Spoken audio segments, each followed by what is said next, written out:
for there to be really winners. No. What people don't understand, man, is art has always been a competition. What happened was, and this is facts, because I study art history very deeply. Art has always been a competition. What people started to do is when they couldn't compete and actually win those commissions or win those kind of patrons, or certain patrons didn't have enough money to buy what was considered to be the classics, or folks that couldn't get into the competitions because for whatever political, there were actually art competitions. They were called salons in France. So all of those like impressionistic paintings, like when you think of like classical paintings that hang in the Louvre, man, it was hundreds of artists who were really, really good. Went through the academies, went through the schools all over the world to try and get into the salon, which was like the Olympics of painting. And you had to come with your shit. So you'd have an artist, he or she might have been making all type of little portraits on the side or doing a little work here or painting the church. But they would have a one piece that they would work on for the whole year to submit to the salon, to go in there and win, to beat motherfuckers up, to make their painting look three-dimensional, to make the colors do this, to play on a concept and play on a theme and outdo what everybody else was doing. So what you saw in certain art movements, which you take to be a subjective expression of this nigga's cognitive explanation of the world, it wasn't that. It was somebody trying to outdo or understanding that a certain theme in art had kind of ran its course. Everybody started painting flowers. Okay, so I'm going to paint haystacks. And I'm going to put that shit in the salon.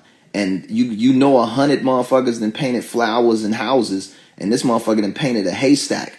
And they're like, damn, like this haystack shit is crazy just because this nigga didn't paint flowers. Right? And what it takes to execute to paint something as not abstract, just something that has never been painted before and still capture it. That's how niggas was winning. Right? So some movements were people just started to create separate narratives because they couldn't compete. They couldn't get into the museums. So they just started their own shit. Galleries weren't fucking with them. So there's like, we got to start our own shit. And then they start their own piece. And then that becomes a competition in itself.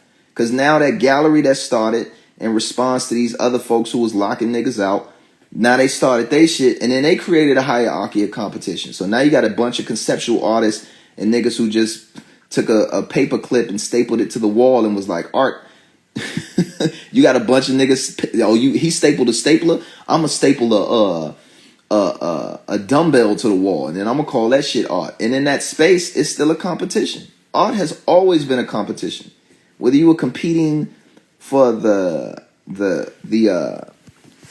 affections of some type of king, or you was competing for the affections of the Pope or some religious organization, you wanted to paint the ceiling versus this other dude. Always been that. You had artists trying to kill each other, right? Like niggas having knife fights and, like bloodthirsty motherfuckers. Forgot what dude's name was.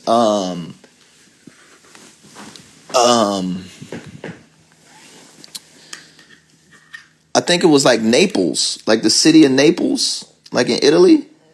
You was an artist and you went down there trying to encroach on dudes' territories that had like, these contracts with different churches to paint different themes. Man, they'd kill your ass. They kill you. They kill you. Caravaggio. Like knife fights in the streets. So I think that people miss that part of the storyline because they're born out of the conceptual era. They're born out of the subjective era. They're not born into competition, right? You got to compete to go to art school. It's only so many chairs, right? It's only so many easels. You know, it's only so much paint. It's only so many paintbrushes. It's only so many canvases.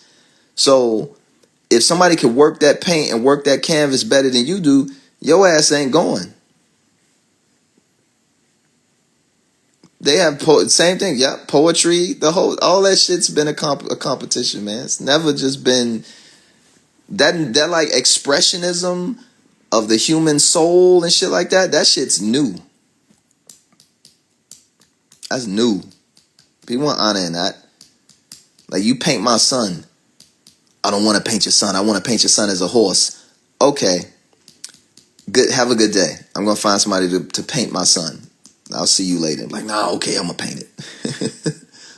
What we see, and even the ill joint is what we see as some of these dudes' masterpieces. So you're like, oh, this such and such artist masterpiece.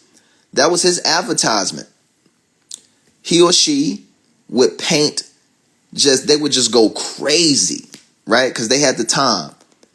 And they would hang that in their studio. And so when patrons or people would come to their studio, they had their masterpiece on the wall and like, that's what I'm capable of.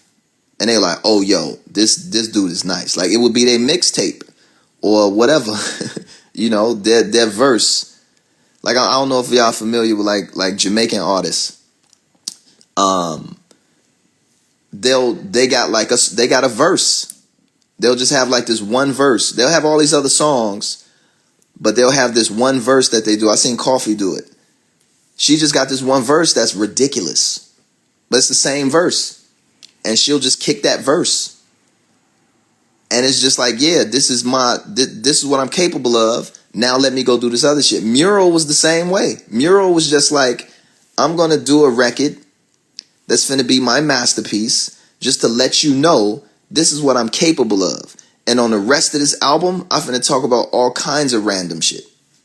But as long as I got the rapping out the way, so you know, then I'm gonna go through the rest of this work on this album and just do whatever I feel like. But I need to get this rapping out of the way. So back in the day, even today, you go into an artist studio, they had this crazy, ill, ridiculous thing, and they're like, yo, that's what I'm capable of. What would you like? Can you please paint my cat? I'm like, absolutely. Let's go. So when you do your due diligence, you know, in art, the history of art and all of its facets, from sculpture to language to painting to architecture to landscaping to design and furniture design and sneaker design and food, it's underneath all of that has always been competition. What you gonna do with these truffles? Why would I give them to you when I can give them to this dude who know how to make them truffles moonwalk across my plate? I'm gonna give it to the dude who know how to make it moonwalk. I'm gonna just give it to you to sprinkle it on top of some mac and cheese. Get the fuck out of here. So that's that piece, man. So there can be winners for sure, absolutely.